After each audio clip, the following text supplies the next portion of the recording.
Assalamualaikum, Mbak Najim.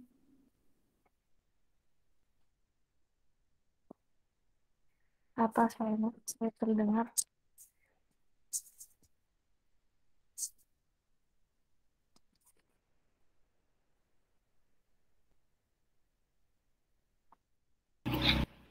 Oke. Halo, Anes. Assalamualaikum. Ya, deh. Waalaikumsalam. Oke.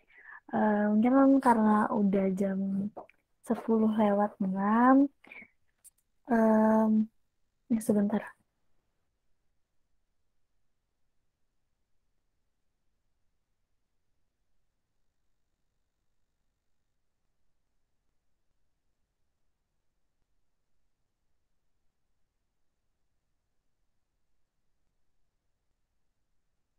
Oke, baik.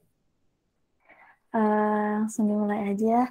Bismillahirrahmanirrahim. Assalamualaikum warahmatullahi wabarakatuh. Rabbi shrah li sadri wa yassir li amri wahlul 'uqdatam min lisani yafqahu qawli. Alhamdulillah, terima kasih banyak Mbak Najin sudah menyempatkan hadir untuk sharing-sharing mengenai beasiswa dan juga magang di luar negeri. Yang mana kebetulan Mbak Najin sebagai Kadif Konten di Wasit, Kadif Humas dan Publikasi Wasit dan juga peneliti. Kemudian Mbak Najim ini beliau juga lulusan S2 di IIUM dengan beasiswa Maybank.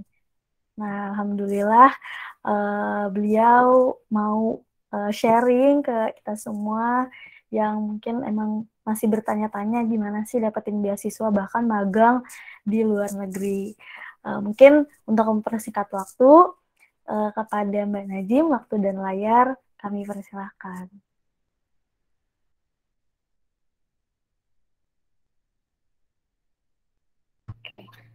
Makasih, Anes. Assalamualaikum, teman-teman semuanya. Saya mau izin share screen dulu ya. Mohon maaf nanti kalau ada sedikit berisik karena ini sudah di rumah, jadinya sudah banyak uh, ponakan-ponakan kumpul. Iya, nggak apa-apa, Mbak. Oke.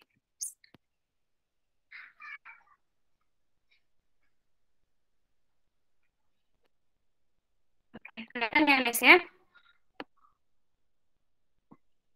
Oke, sudah, Mbak. Oke, bismillahirrahmanirrahim. Assalamualaikum warahmatullahi wabarakatuh. Selamat pagi teman-teman semuanya. Semoga sehat selalu ya. Ini masih pagi banget, jam 10. Mungkin teman-teman masih sedikit rada ngantuk atau gimana ya, karena semalam tuh juga tadi saya baru nyampe di rumah itu jam 9 malam dari Bekasi, mudik kena macet, jadi mungkin rada ini ya, rada ngantuk-ngantuk gimana gitu ya. Oke, baik, jadi alhamdulillah kesempatan kali ini saya mau sedikit sharing ke teman-teman tentang pengalaman beasiswa saya dan juga pengalaman-pengalaman magang dan juga aktivitas-aktivitas lainnya selama menjadi mahasiswi di Institute of Islamic Banking and Finance IIUM. Nah, alhamdulillah, oke, mungkin sebelum sharing aku perkenalan dulu. Jadi dulu saya S1 itu di UIN Malang, jurusan Perbankan Syariah. Terus waktu S1 itu saya aktif di KC, kemudian aktif di Himpunan Mahasiswa Jurusan EMA, dan kemudian aktif juga di Kendi gitu. Nah, alhamdulillah lulus di tahun 2017, kemudian lanjut ke 2019 bulan Februari saya masuk di IIUM di Institute of Islamic Banking and Finance dengan belum, waktu itu belum dapat beasiswa pas waktu itu ya, awal masuk. Terus kalau untuk aktivitas saya di kampus itu aktif organisasi IIBF Student Society. IIBF Student Society ini sama dengan himpunan mahasiswa jurusan, cuma namanya Student Society gitu. Terus ISEFIT kan, dan terakhir waktu S2 itu baru aktif di Wasit seperti itu. Nah, mungkin dari sini saya mau share beasiswa ya, perjalanan. Jadi memang ketika awal masuk S2 itu saya biaya mandiri, jadi masih apa, personal personal ini personal cost gitu ya. Nah, habis itu karena memang saya setelah lulus S1 itu punya tujuan untuk S2, itu perjalanannya sedikit panjang karena saya ada gap year itu hampir 1,5 tahun.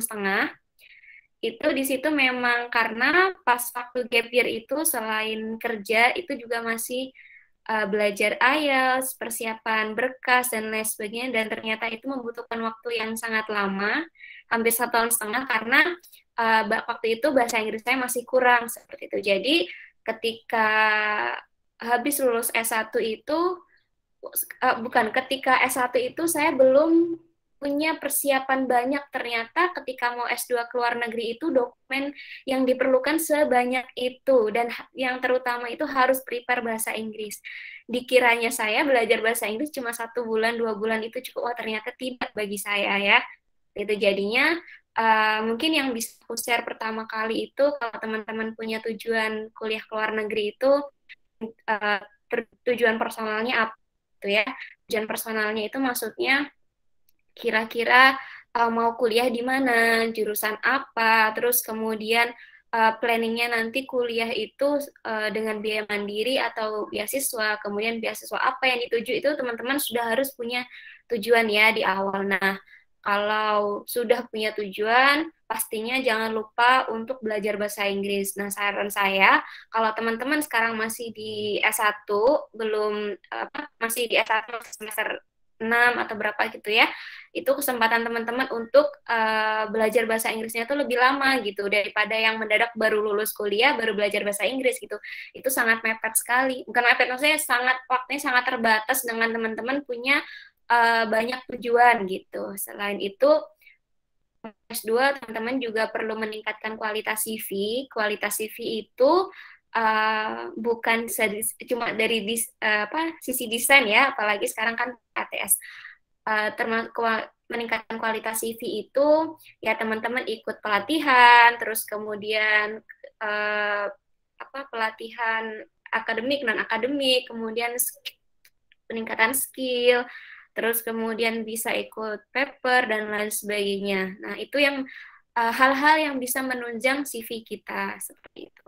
Nah, tadi kalau memang tujuannya teman-teman itu mau beasiswa ke luar negeri, beasiswa apa nih yang dituju? Misalnya kalau saya ke Malaysia, di mana banyak beasiswa. Beasiswanya itu beasiswa dari pemerintah Malaysia, atau beasiswa kampus, atau bisa beasiswa LPDP dan lain sebagainya. Nah, teman-teman harus mengenali karakteristik itu, tahu syaratnya apa, kemudian nanti proses beasiswanya itu application-nya seperti apa, itu teman-teman yang perlu tahu. Perlu ada support system dalam mencari beasiswa. Ini penting ya, kalau menurut aku support system itu, apalagi mungkin uh, kalau pengalaman saya cari beasiswa itu nggak bisa sendiri. Maksudnya adalah kita butuh teman ngobrol yang saling mungkin sama-sama apply, atau punya sama-sama punya semangat untuk kuliah ke luar negeri gitu. Jadi saling saling apa ya, saling mengingatkan satu sama lain gitu. Oh, uh, udah persiapan ini belum, sudah sejauh mana belum, itu support system selain orang tua itu teman perlu ya gitu. Terus kemudian update berbagai informasi beasiswa. Jadi kalau misalnya tadi ke Malaysia atau kemana gitu tujuannya, sekarang kita cuma tahu beasiswa apa ya, misalnya ya beasiswa LPDP gitu. Nah, saran saya selain cari tahu tentang LPDP, teman-teman juga perlu sih cari tahu beasiswa yang lain gitu, yang ada di negara tersebut. Misalnya kalau saya, kalau selain beasiswa yang ada dari pemerintah Malaysia, cari tahu juga beasiswa yang ada di dalam kampus itu seperti apa. Dan akhir, jangan lupa selalu libatkan Allah dalam setiap prosesnya itu ya teman-teman. Oke, jadi sekarang beasiswa di Malaysia ini, uh, oh ya, tadi kan sudah saya sampaikan kalau saya jurusannya Islamic Banking and Finance gitu ya. Mungkin aku juga mau lebih banyak sharing tentang beasiswa yang berkaitan dengan Islamic Banking and Finance. Ini berhubung dengan beasiswa yang saya dapat itu beasiswa Maybank Islamic Berhad Postgraduate Sponsorship Program. Jadi memang awal masuk itu saya biaya mandiri, baru setelah semester kedua itu baru dibuka beasiswa ini gitu kebetulan. Nah, dari situ mengikuti prosesnya, alhamdulillah lancar. Tapi teman-teman jangan khawatir, karena biaya yang sebelumnya sudah dikeluarkan itu akan diganti oleh Maybank Islamic. Nah, Jadi gini, Maybank Islamic itu, Maybank itu dulunya pernah mengeluarkan beasiswa, khususnya Maybank Islamic ya. Tapi setelah itu saya dapat info itu beberapa tahun setelahnya itu kosong, tidak ada pembukaan. Baru setelah di tahun saya 2019 itu dia buka lagi. Nah, di tahun 2019 itu uh, di kakak kelas saya atau di senior di IABF itu kita apa ya, belum ada yang dapat gitu beasiswa ini. Jadi waktu itu daftar beasiswa ini tuh ngeblank. Ngeblank maksudnya kita nggak tahu mau nanya ke siapa, terus kemudian prosesnya seperti apa tuh kita nggak tahu, nggak ada yang tahu. Dan kalau mungkin teman-teman LPDP ada coaching LPDP, ada coaching BU, beasiswa unggulan, coaching beasiswa lain ya. Nah, kalau Maybank Islamic ini nggak ada, senior itu belum ada yang pernah dapat gitu. Akhirnya waktu itu memang saya daftarnya itu ya udah daftar mengikuti apa yang disyaratkan, terus kemudian mengikuti semua prosesnya tanpa bisa dapat informasi sebelumnya gitu loh. Nah, itu teman-teman. Nah, kalau waktu di batch saya, hitungannya saya termasuk batch 1 itu dari sekian orang itu lolos itu 52 orang. 52 orang itu lolos tahap uh, fokus group discussion. Bukan fokus group discussion. Sebentar nanti lolos grup discussion itu ya. Nah, dari 52 orang itu kemudian diambil setengahnya untuk lolos tahap interview. Setelah lolos tahap interview itu kemudian diambil 3 orang. Nah, 3 orang akhirnya diambil 3 orang. 3 orang itu termasuk salah satu saya, 1 orang dari INSEF, kemudian 1 orang lagi dari student PhD.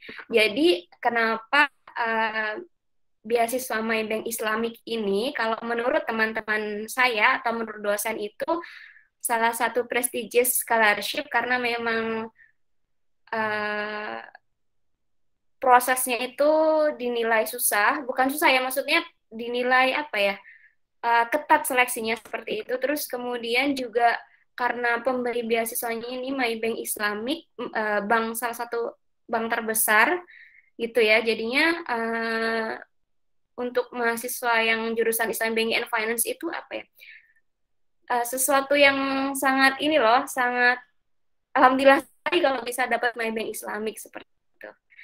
Nah, di sini kalau teman-teman bisa kan nggak ya, di awal-awal Maybank Islamic itu membuka beasiswa itu hanya untuk kampus-kampus khusus ya. Nah, di sini tuh ditulis ada University of Malaya, Sains Islam Malaysia, kemudian IAUM dan juga INSEF. Tapi 2 tahun 3 tahun ke belakang, 2 tahun ke belakang ini yang menerima beasiswa itu sudah bisa dari seluruh kampus. Dan memang beasiswa Islamik ini awalnya itu bukan dikhususkan, lebih banyak mereka prefer ke mahasiswa yang sudah berjalan 1 semester gitu. Jadinya memang sudah ada bukti bahwa GPA kita itu di atas 3,5 seperti itu, teman-teman. Tapi ternyata kemarin batch terakhir kemarin itu saya dapat info bahwa ada student PhD itu baru masuk bisa diterima. Jadi mungkin karena itu dilihat dari performanya ketika S2 gitu. Jadi mungkin kalau teman-teman sekarang sudah ada yang S2 mau lanjut S3 bisa daftar di Maybank Islamic ini. Dan ini juga nominalnya meskipun dia jadi kalau di Maybank Islamic ini yang di cover adalah tuition fees dan juga monthly allowance. Tuition fees itu biasanya akan langsung masuk ke kampus, kalau monthly allowance itu juga nanti akan ditransfer ke rekening teman-teman. Nah, sedikit berbeda dengan beasiswa yang lain. Kalau Maybank Islamic ini tidak mengcover seperti buku, kemudian publikasi, terus kemudian apa ya, travel, insurance itu kita nggak di cover, tapi nominal monthly allowance-nya itu cukup gitu, cukup besar. Sama halnya dengan teman-teman yang nerima apa uang untuk buku, uang untuk uang untuk conference, travel dan lain sebagainya seperti itu. Jadi di sini kalau teman-teman lihat juga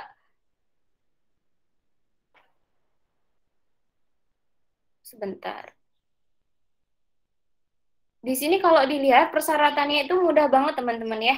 Eh, apa namanya, Malaysian or international student atau pegawai dari Maybank itu sendiri. Kemudian umurnya tidak lebih dari 30 untuk master, 40 untuk PhD. Nah, tapi di sini mereka itu juga akan tentunya akan melihat dari CV kita, dari pengalaman menulis, terus kemudian akademiknya bagaimana, punya pengalaman magang atau enggak, seperti itu.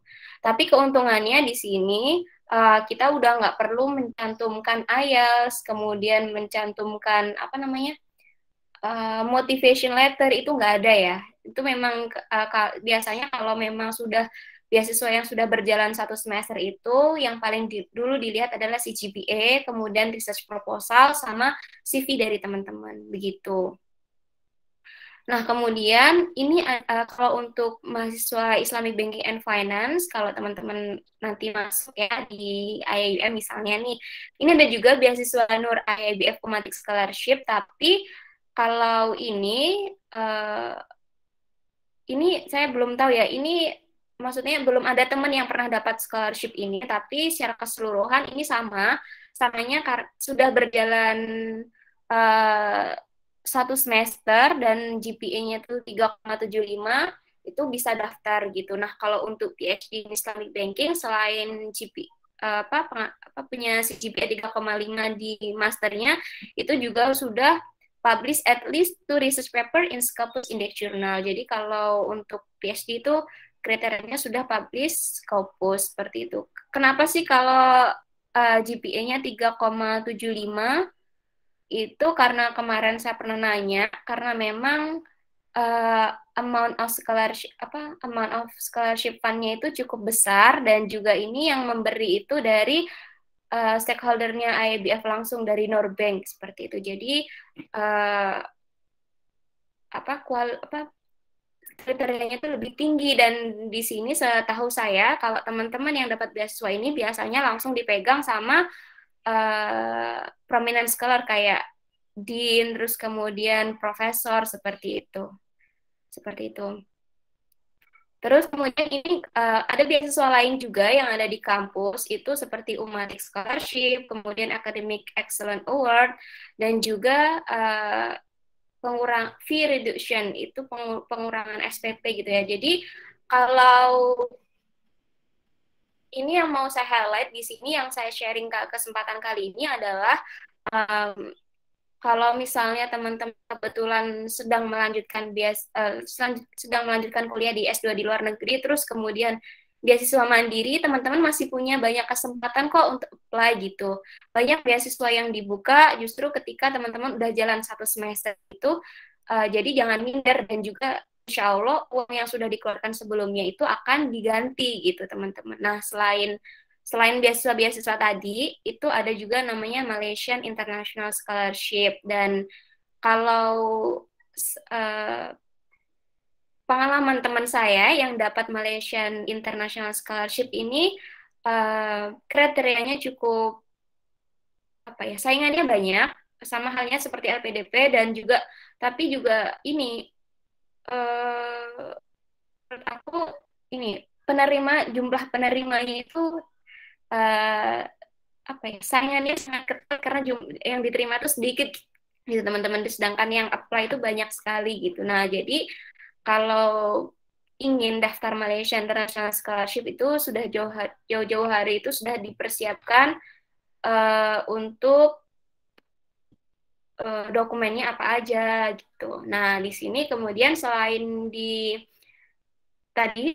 semua yang saya sebutkan itu ada yang namanya Bank Islam Scholarship. Ini Bank Islam ini kalau saya tidak salah, ketika nanti teman-teman sudah lulus, itu insya Allah teman-teman dapat kesempatan untuk magang atau kesempatan untuk karir di Bank Islam Scholarship ini, dan juga amount of scholarship fund-nya juga cukup besar gitu ya di Bank Islam ini. Kemudian Oh, oh ya, saya mau menyampaikan tadi kalau saya itu dapatnya My Bank Islamic Scholarship itu dia sifatnya itu murni dana sosial dari zakat, jadi mereka tidak mengikat apapun gitu. Jadi memang dana yang diberikan itu ya sudah memang tujuannya untuk pendidikan apa untuk membiayai sekolah dari mahasiswa-mahasiswa itu seperti itu. Jadinya mungkin sedikit perbedaan gitu ya.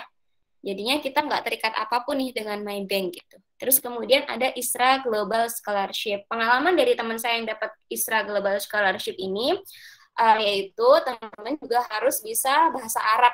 Karena di application form pertama kali itu teman-teman harus membuat IC tentang Islamic Finance atau Islamic Economic gitu, itu dengan menggunakan bahasa Arab. Dan di situ kita nggak bisa apa ya, nggak bisa nggak bisa bohong isinya ngasal-ngasal, karena during the interview they will ask you menggunakan bahasa Arab gitu. Itu pengalaman dari teman saya ya. Dan kalau di ISRA ini selain tuition fees, monthly allowance, dia juga mengcover buku dan juga conference. Cukup menarik ISRA ini gitu. Terus ada juga Abu Sulaiman International Student Fund sama Zakat Endowment Fund ini banyak sih didapat zakat endowment fund itu sama student internasional yang ada di IAUM. Jadi memang ketika kita kesulitan dana, itu kita bisa apa ya, minta bantuan ke zakat atau endowment fund yang ada di IAUM seperti itu. Nah,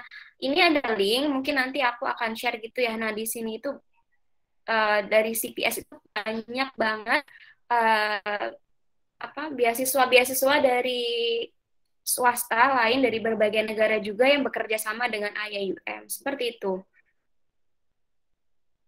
Nah, kalau scholarship prosesnya ini jadi uh, apa namanya? Jadi mungkin sedikit sharing ya ke teman-temannya. Jadi ketika saya dapat beasiswa dan ada acara penganugerahan itu, ketika berangkat itu saya biasa aja, maksudnya oh mungkin karena memang ada penandatanganan dan lain sebagainya seperti itu ya, nggak merasa apa-apa. Dan waktu itu saya belum tahu kalau My Bank Islamic itu ternyata bank nomor satu, bank paling depan gitu ya. Mungkin kalau di Indonesia apa ya? Eh, Kayak bank-bank besar BCA, BSI seperti itulah teman-teman. Tapi saya waktu itu belum tahu apa ketika ketika berita itu rilis di kampus, oh ternyata saya baru tahu ternyata Bank My Bank Islam itu bank nomor satu gitu. Dan itu sedikit sharing aja sih. Terus kemudian waktu itu kebetulan yang datang di acara penganugerahan itu ini kalau teman-teman dilihat di sini ada Prof. Mansur dari INSEF dan gitu. Jadinya mungkin kenapa My Bank itu diburu dari Islamic Banking and Finance student gitu loh, gitu teman-teman ceritanya. Dan jadi secara keseluruhan dari pengalaman saya beasiswa, kemudian pengalamannya teman-teman yang dapat beasiswa yang lain itu seperti Isra, terus ada yang dapat Hasanah juga, itu kita yang pertama perlu update CV gitu. Terus kemudian My Bank Islamic, meskipun di persyaratan itu dia tidak menanyakan terkait research proposal, tapi kita itu sudah harus punya yang namanya research proposal. Jadi mungkin sebelum berangkat ya, mungkin teman-teman bukan berangkat penganugerahan ya, berangkat ketika S2 itu teman-teman sudah tahu kira-kira mau nulis tentang apa nanti ketika untuk tesis seperti itu, untuk bahannya itu apa aja mungkin bisa dipersiapkan. Jadi kan mungkin kalau teman-teman dari S1 terus udah aktif di wasit, jadi udah tahu nih pasti gambaran tentang proposalnya mau tujuannya apa, itu pasti udah tahu nih kan. Nah, itu tinggal dibikin outline aja, disempurnakan, udah bisa nanti jadi bahan diskusi ketika teman-teman lolos interview. Terus kemudian si GPA 3.5 and above. Jadi waktu itu memang saya ketika daftar My Bank Islamic, GPA saya itu cuma 3,59. Jadi memang kayaknya mepet banget gitu ya. Sedangkan teman-teman yang hadir itu udah anak-anak Bangladesh, anak-anak Yaman, anak-anak India itu IPK-nya 3,7, 3,8. Tapi insya Allah kalau teman-teman yakin bisa aja 3,5 nggak apa-apa, mepet tetap daftar. Nah, kalau secara keseluruhan almost every scholarship itu sama dokumen screening itu ya. Kalau dokumen screening yang atas tadi ya. Terus kalau di Maybank itu ada yang namanya focus group discussion. Jadi di focus group discussion, Anes ini lancar ya sinyalnya? Lancar, lancar. Oke, siap. Oke. Mungkin bisa ini kali ya, share screen-nya di layarnya itu jadi slideshow. Oh gitu, oh iya ya. Oh kelihatan ya? Iya, kelihatan Oh enggak. ya, bentar ya. Oke, Oke. jadi kemudian setelah dokumen screening di Maybank Islamic itu kita ada fokus group discussion. Jadi waktu saya itu kan belum pandemi ya, jadi kita datang ke Maybank Islamic, kita ngadain fokus group discussion. Fokus group discussion-nya itu sebentar teman-teman, ada satu nama selain group discussion apa gitu. Jadi kalau waktu itu kita itu dikumpulkan satu ruangan itu isinya 6 student, baik master PhD kita jadi satu, kemudian kita dikasih satu judul untuk didiskusikan. Nah, setelah itu kita dikasih waktu selama 15 menit itu untuk browsing. Jadi memang kita diperbolehkan untuk browsing, untuk chat bahan dan lain sebagainya. Nah, setelah 15 menit itu reviewernya, dewan jurinya masuk dan diem aja. Jadi ketika dewan juri diem itu tuh dari situlah skill leadership kita, skill ini kita tuh diuji karena memang tidak ada yang memulai. Jadi bagaimana kita berinteraksi dengan teman-teman itu dinilai gitu. Nah, ketika fokus group discussion ini, jadi aku sering juga ya ini. Alhamdulillahnya waktu itu saya kan termasuk lolos ya untuk fokus group discussion. Ketika saya perhatikan apa sih yang membuat saya itu bisa lolos fokus group discussion, padahal mungkin jawaban saya itu kurang lebih ya sama aja dengan teman-teman yang lain. Bahkan di situ ada student PhD gitu, mungkin maksudnya saya student PhD itu kan juga lebih ini ya, lebih well knowledge, terus lebih berpengalaman dan lain sebagainya. Jadi ketika fokus group discussion itu saya berinisiatif untuk memulai satu, mungkin bisa dicontoh ya, bisa dipraktekin juga. Satu, saya memulai, tapi ketika memulai saya tidak langsung oke, nama saya Najib itu enggak, tapi pertama permisi, meminta izin ke semuanya, apakah diperbolehkan saya memulai, dan juga nanti saya akan membantu teman-teman untuk mengingatkan waktunya. Nanti kita bagi ya 5 menit atau sekian menit seperti itu. Karena memang di itu udah melepas sudah membiarkan kita untuk berdiskusi sendiri gitu teman-teman. Jadi kita dibiarkan, nah di situ nih skill leadership kita diuji, skill yang komunikasi kita tuh diuji gitu. Kemudian juga, nah di focus group discussion ini biasa ya namanya orang kita lagi saling bersaing satu sama lain menunjukkan kebolehannya.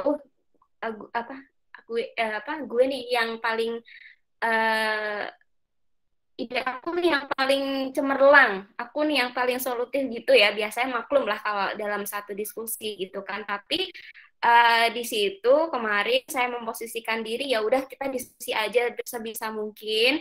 Terus kemudian ketika ada lawan bicara itu kita memperhatikan dan juga tidak sibuk dengan pikiran kita sendiri gitu. Jadi ketika nanti saya beri feedback, teman-teman tuh tahu apa sih yang dibicarakan tadi gitu. Jadi terus kita harus responnya kayak gimana gitu. Nah di situ memang waktu itu juga ada juga yang sampai mengeluarkan dalil, terus kemudian apa sih namanya kayak menggebu-gebu untuk menunjukkan kalau ide dia yang paling bagus tuh juga ada gitu. Bermacam-macam teman-teman. Jadi pinter-pinternya kita memposisikan diri seperti itu. Itu mungkin bisa praktekin juga ya ke teman-teman. Terus waktu itu sudah dia lolos di tahap interview. Nah kalau beasiswa yang lain itu nggak ada fokus group discussion ya, biasanya setelah dokumen screening itu ada tapi interviewnya bertahap-tahap gitu ya. Tapi kalau saya kemarin setelah fokus group discussion hari Jumat itu langsung kita ke interview. Nah, di interview itu saya berhadapan dengan 5 orang dari Maybank, satu orangnya itu psikolog. Jadi mungkin kalau teman-teman itu ternyata saya belum pernah interview beasiswa yang lain ya waktu itu. Jadi ketika saya tanya ke teman, oh iya, jadi memang ketika interview itu biasanya ada satu psikolognya gitu menilai diam aja nggak ngapa-ngapa. Jadi mungkin nanti biar teman-teman lebih aware aja gitu. Perkenalan, interview. Nah, di sesi interview itu uh, saya lebih banyak berdiskusi terkait pengalaman menulis. Jadi ketika S1 kan sudah aktif di KC, FOSE, aktif di organisasi gitu ya. Jadinya memang banyak bercerita tentang pengalamannya waktu itu. Terus kemudian mereka benar juga tertarik sih waktu itu ketika saya cerita kalau FOSE, KC itu kelompok studi ekonomi Islam terbesar di Indonesia yang itu terdiri dari para mahasiswa dan lain sebagainya seperti itu. Dan waktu itu alhamdulillah kebetulan posisinya ketika daftar scholarship ini saya sudah magang di salah satu perusahaan fintech yang ada di Kuala Lumpur. Jadi juga bercerita kenapa bisa magang dan lain sebagainya gitu. Gitu teman-teman. Dan di beasiswa Maybank Islamik ini memperbolehkan teman-teman untuk bekerja. Bekerja dalam artian itu bukan bekerja ini ya, part time yang apa sih namanya, mungkin ikut jualan atau itu bukan ya. Yang kemarin itu yang saya juga cerita kebetulan magang di salah satu perusahaan fintech dan itu relate dengan kuliah, jadinya diperbolehkan seperti itu. Nah, alhamdulillah kita dapat scholarship ini ya, yang perlu kita perhatikan bahwa scholarship ini bukan memang diberikan untuk kita, tapi sebenarnya itu hanya melalui kita untuk masyarakat. Nanti yang tujuan akhirnya ya kita bisa berkontribusi apa gitu untuk ke masyarakat gitu teman-teman. Nah, ini untuk pengalaman magang di Malaysia. Jadi aku sedikit cerita tentang foto-foto ya biar jadi benar ada buktinya. Ini yang pertama itu saya pernah magang di jadi gini, pengalaman saya waktu di Malaysia itu sebelum dapat magang saya bekerja sebagai apa sih namanya? Ini loh. Customer call eksekutif gitu. Jadi saya waktu itu jualan produk-produk kecantikan. Jadi pernah juga itu bertahan sampai 2 bulan.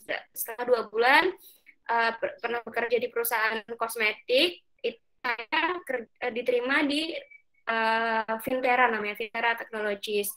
Jadi di sini saya sebagai research assistant, tugasnya itu untuk penelitian di bidang Islamic Social Finance, termasuk ZISWAF ya, secara keseluruhan ZISWAF dan juga wakaf blockchain. Nah, di sini pengalaman magang ini mengajarin saya banyak hal, karena ini pengalaman pertama saya kerja di luar negeri di perusahaan besar gitu ya. Di sini alhamdulillah orang-orangnya itu welcome, saya banyak belajar pun kita tuh tugasnya sebagai research assistant ya biasanya kalau anak magang gimana sih gitu kan, biasanya ya disuruh-suruh gitu kan, tapi alhamdulillah saya banyak belajar senior tentang mungkin waktu itu kalau saya magang 3-4 bulan aja itu kayaknya waktunya kurang gitu ya untuk mempelajari tentang blockchain, gimana secara blockchain bekerja seperti itu. Dan itu tapi alhamdulillah banyak belajar tentang bisnis, tentang presentasi, tentang cara menulis itu.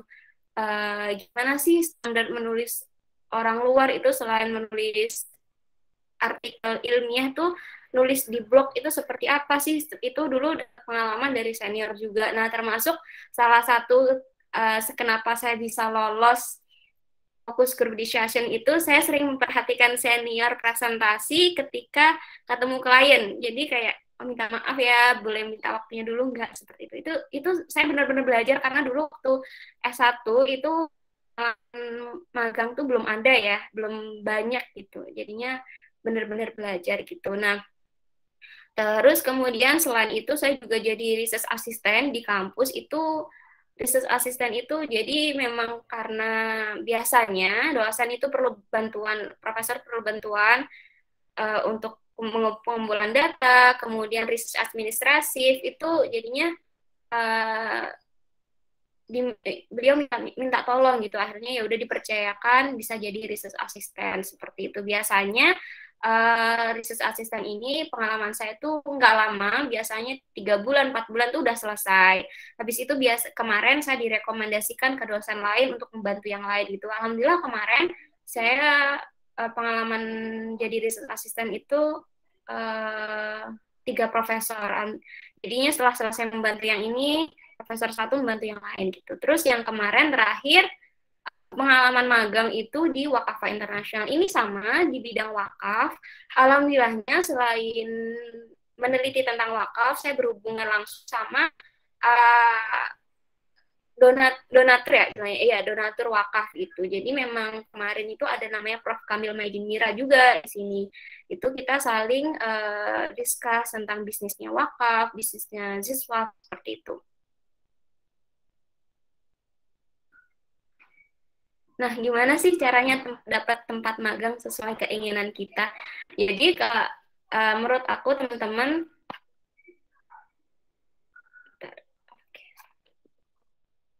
oke, jadi pertama memang ketika kalau teman-teman perlu ini apa ya, bisa dapetin pengalaman magang itu,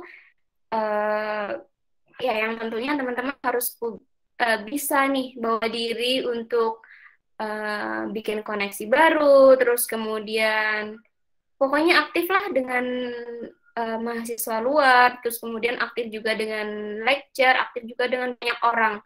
Jadi dari situ memang apa ya sudah tidak dibungkiri dengan begitu tuh koneksi kita kemana-mana itu akan terbuka gitu. Termasuk saya bisa kerja di apa namanya bisa jadi asisten dosen itu kan juga karena kan aktif membantu dosen sebelumnya, karena direkomendasikan seperti itu. Terus kemudian kalau untuk main sosial media, khususnya LinkedIn itu sangat-sangat berguna ya teman-teman, sangat-sangat. Karena saya dapat pengalaman magang di Wakafa Internasional itu juga karena LinkedIn, saya lihat komen, terus kemudian nanya-nanya sama ininya foundernya, akhirnya dihubungkan sama stafnya beliau, akhirnya ada memang saat itu Wakafa sedang mencari intern seperti itu. Itu main Facebook, Instagram, WhatsApp itu menurut aku jangan dinilai ini ya mentang-mentang Facebook tempat jualannya ibu-ibu atau Instagram berita-beritanya artis gitu.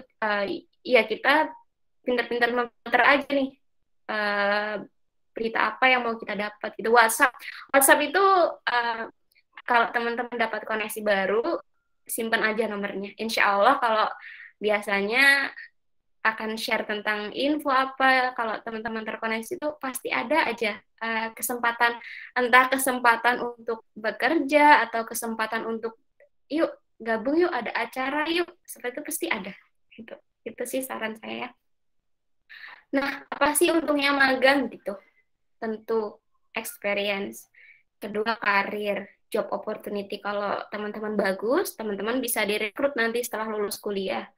Networking, personal branding, improving skill, learn international business. Tidak dibungkiri, betul. Saya banyak belajar ketika saya magang. Tentunya ya banyak belajar dari senior. Kalau magang tuh biasanya cuma disuruh fotokopi, alhamdulillah saya enggak. Saya alhamdulillah dilibatkan di setiap kegiatan, di setiap aktivitas, juga pernah presentasi perusahaan juga sudah pernah, alhamdulillah buka koneksi antara perusahaan dengan kampus yang ada di Malang sama startup yang ada di Malang juga sudah pernah seperti itu. Sampai sekarang alhamdulillah networking saya dengan teman-teman itu masih terjaga. Kadang kesempatan untuk bantu-bantu itu juga ada gitu. Jadinya memang alhamdulillah kalau teman-teman mau terkoneksi dengan mahasiswa terkoneksi dengan orang-orang luar, tetap menjalin silaturahmi, insya Allah selalu ada kesempatan seperti itu. Terus ini juga saya juga selain magang kuliah juga aktif berorganisasi selain di ISEFIT itu di Student Society tadi beberapa aktivitasnya juga memang kebanyakan itu kalau di IIBF di Institute of Islamic Banking and Finance tuh studennya itu kan banyak yang dari luar ya. Nah, ini beberapa contoh aktivitasnya gitu. Sampai lulus, alhamdulillah saya masih aktif waktu itu.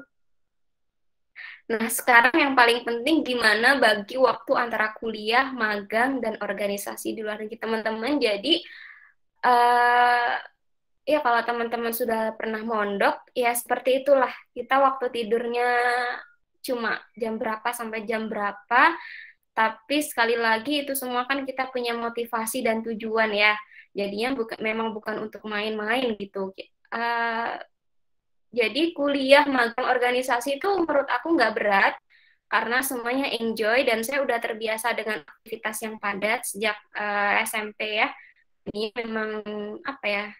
Ya dibuat ringan dan alhamdulillah teman-temannya itu semua oke. Jadi kuliah saya itu kan dari jam 5 sore sampai jam 9 malam. Pagi itu saya kerja dari jam 9 pagi sampai jam 5 sore ya. Jadi memang ketika ada saya tuh ketika magang, saya nggak pernah bawa tugas magang atau kerjaan magang itu ke kampus. Jadi sebisa mungkin saya selesaikan di tempat, di perusahaan, di kantor. Jadi kalau nggak selesai ya udah nggak apa-apa besok gitu. Kenapa? Karena teman-teman punya kewajiban. Tugas utamanya ada kuliah. Jadi nggak boleh nih menyampingkan kuliahnya, itu nggak boleh banget kalau kata saya ya. Jadi ketika teman-teman sudah balik ke kampus, sudah balik ke asrama, ya udah fokus aja ke kuliah. Jadi ketika saya waktu itu habis kuliah, habis masuk kuliah jam 5 sampai jam 9 malam, ya udah kuliah, makan. Habis itu baru ngerjakan tugas sampai uh, sampai malam ya, sampai secukupnya, habis itu istirahat seperti itu. Nah, atau selain itu ketika hari Minggu, Sabtu Minggu teman-teman bisa menggunakan waktunya untuk ngerjain tugas-tugas kuliah gitu. Jadi kan ya satu sisi kita tanggung jawab untuk magang karena sudah sign kontrak, teman-teman menyetujui untuk bekerja magang gitu. Jadi kan teman-teman punya tanggung jawab, nggak bisa melepaskan gitu aja. Ya udah, kalau gitu sebisa mungkin diselesaikan di kantor aja. Jangan dibawa pulang, karena kalau dibawa pulang, dibawa ke asrama, teman-teman punya tugas lain, punya kewajiban lain, punya me time juga gitu saran saya. Dulu awal saya magang, itu saya seperti itu teman-teman. Maksudnya seperti itu, maksudnya masih bawa tugas magang itu ke kampus karena berat ya waktu itu, awal itu kan tentang blockchain, saya masih kurang pengalaman tentang blockchain, sedangkan waktu itu harus nulis tentang blockchain. Jadinya saya bawa ke kampus waktu itu, kebetulan saya ketemu sama senior sama-sama di kampus.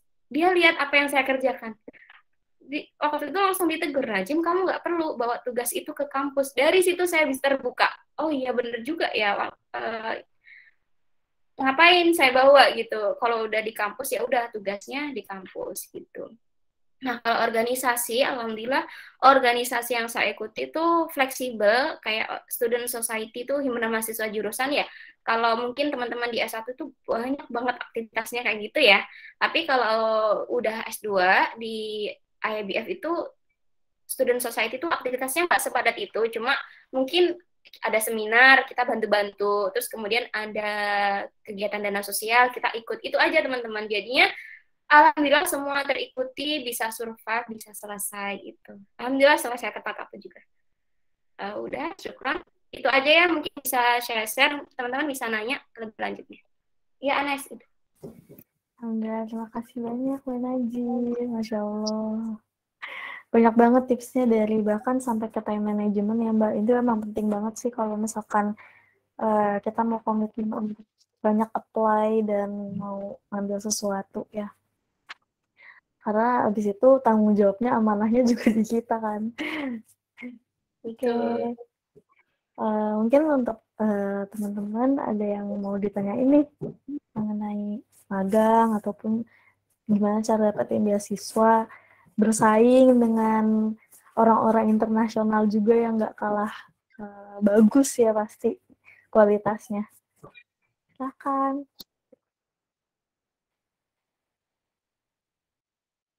Baik, silakan Mbak Syifa. Iya, saya izin off cam karena belum berkesempatan untuk on cam.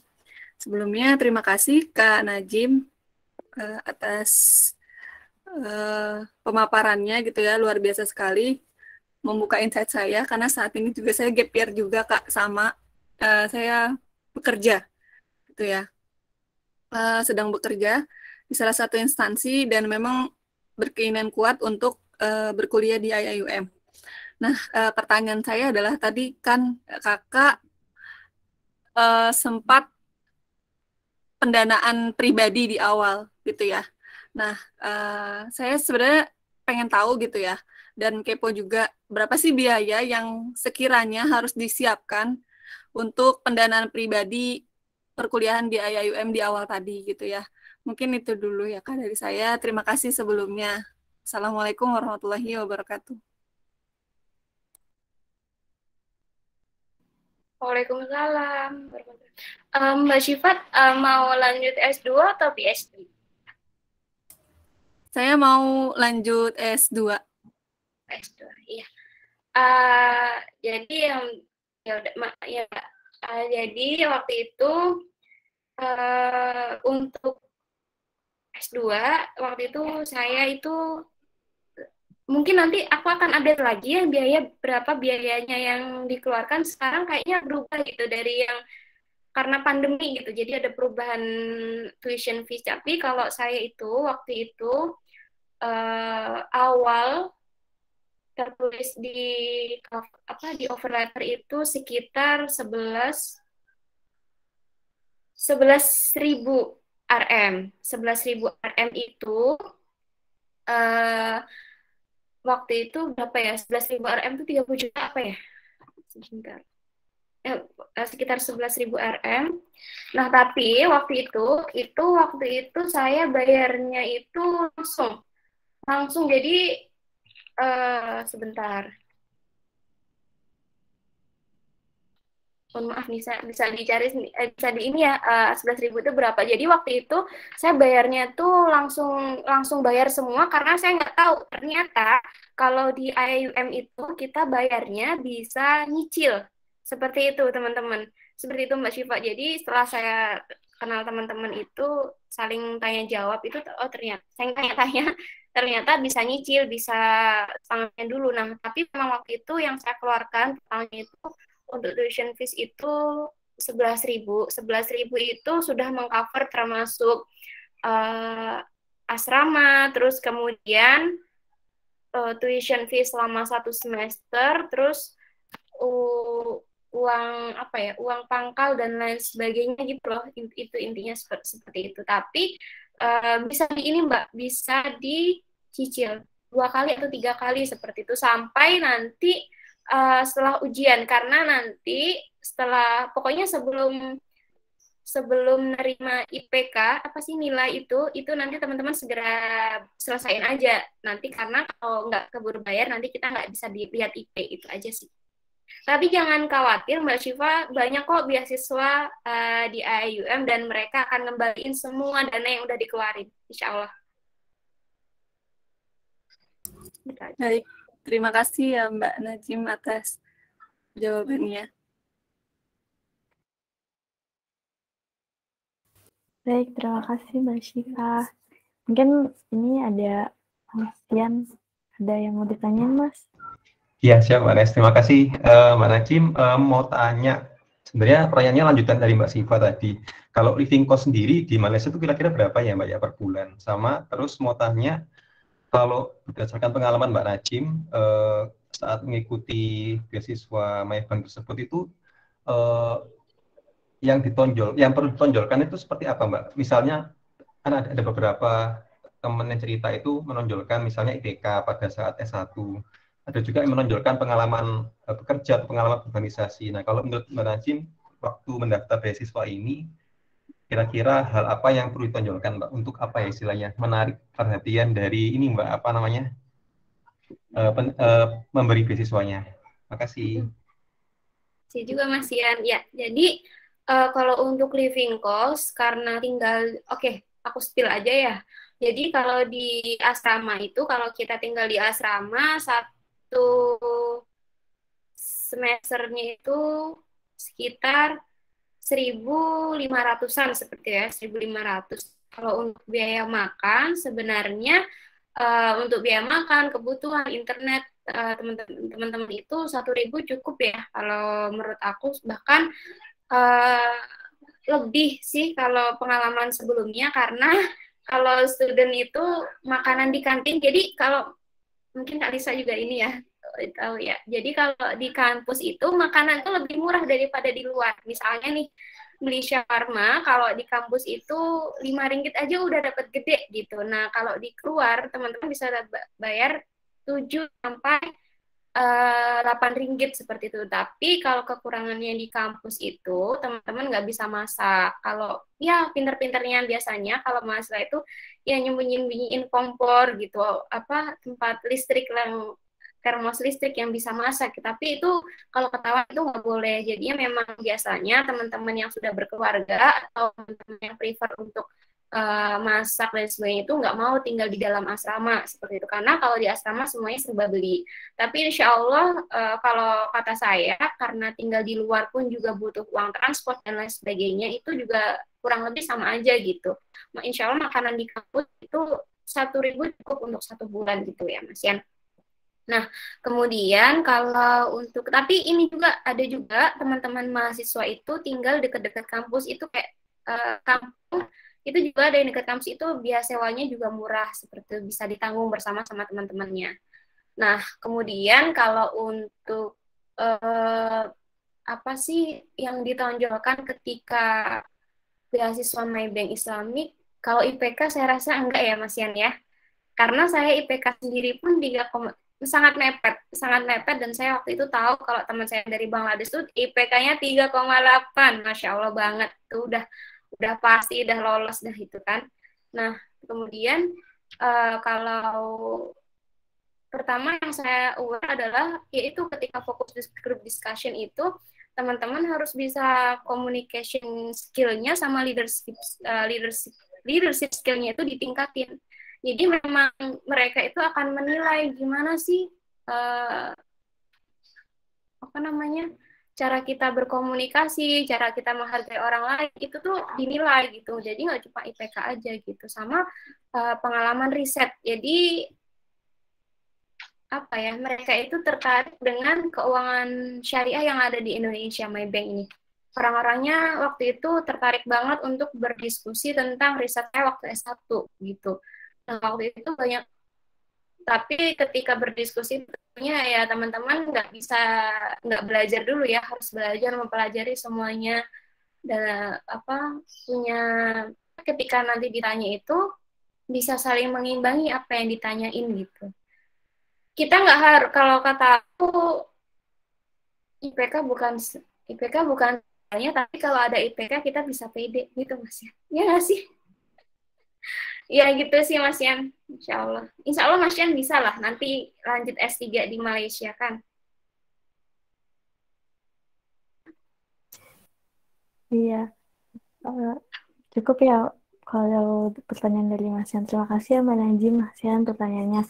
Ini ada dari Mbak Titi, Mbak mungkin aku bacain ya sebagai pertanyaan terakhir karena udah mau jam 11, dan untuk yang laki-laki mungkin ada Jumatan ya, jadi kita nggak bisa ganggu. Oh iya betul. Jadi pertanyaannya, gimana caranya untuk jadi asisten peneliti untuk beberapa dosen atau profesor?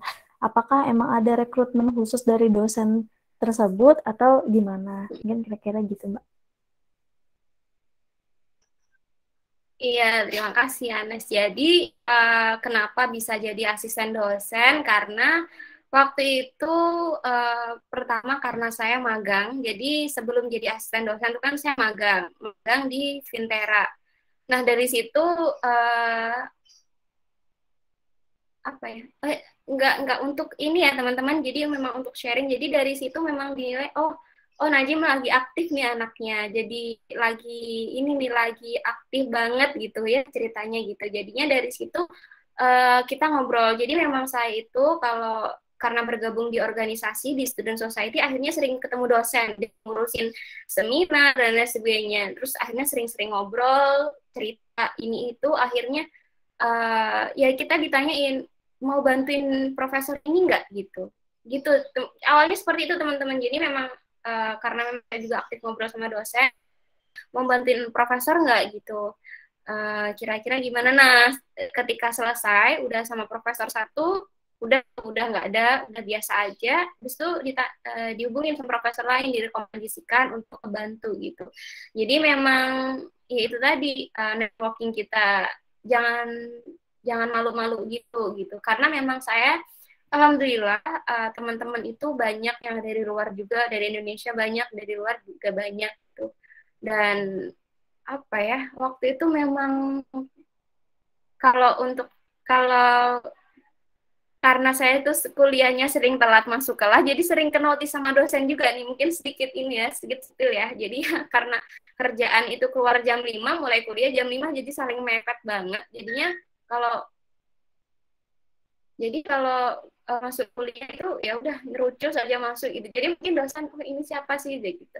Nah di kelas juga alhamdulillah saya juga nggak diem, jadi memang aktif. Dosen menerima dari itu sendiri sih. Jadi kalau di IUM itu seperti ini teman-teman, ada rekrutmen research assistant yang jalurnya itu lewat kampus. Jadi dosen membuka kesempatan buka rekrutmen untuk seluruh mahasiswa. Biasanya itu nggak cuma dari IABF, bisa dari Econs. Nah, Econs itu ekonomik, dari ekonomik nanti belok ke IABF bisa juga gitu. Nah kalau saya itu kan jalurnya jadi asisten dosen tuh jalurnya personal gitu aja, saling kenal satu sama lain gitu. Gitu. Nah, kalau lewat kampus itu, kalau kata temen ya, kalau teman saya perasaan itu lebih formal gitu loh, maksudnya ada tanggung jawab, gimana ya, jadinya lebih karena ada berkaitan gitu sama kampus. Nah kalau sama dosen kan kita lebih fleksibel waktunya dan lain sebagainya. Kalau dari kampus tuh ada waktunya gitu, ada ditentukan dari jam berapa sampai jam berapa. Kalau sama dosen tuh lebih fleksibel gitu. Oke, terima kasih Mbak atas jawabannya. Semoga menjawab ya Mbak Titi. Oke, baik. Mungkin karena waktu juga udah menunjukkan jam 11, mungkin bisa kita tutup. Tapi sebelum ditutup, mungkin jangan lupa diisi dulu absennya, mungkin diklik dulu linknya baru bisa ke live. Tapi sebelum itu, mari foto bersama dulu. Yang bisa on cam, ayo boleh on cam. Mungkin ditunggu nih sampai 11.04. Oke.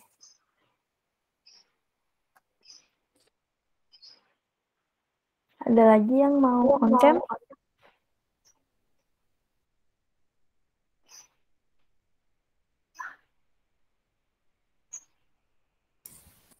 Alhamdulillah ya tadi sebenarnya audiensnya banyak, mungkin udah pada live karena mau siap-siap Jumatan. Iya. Oke, mungkin langsung aja nih di foto ya. 1, 2, 3. Kali lagi ya. 1, 2, 3. Baik. Terima kasih Mbak Najim udah nyempetin waktu untuk sharing session hari ini. Masya Allah bermanfaat banget. Semoga seenggaknya bisa ningkatin lagi semangat orang yang mungkin emang udah rada capek pasti ya untuk persiapan itu kan pasti naik turun.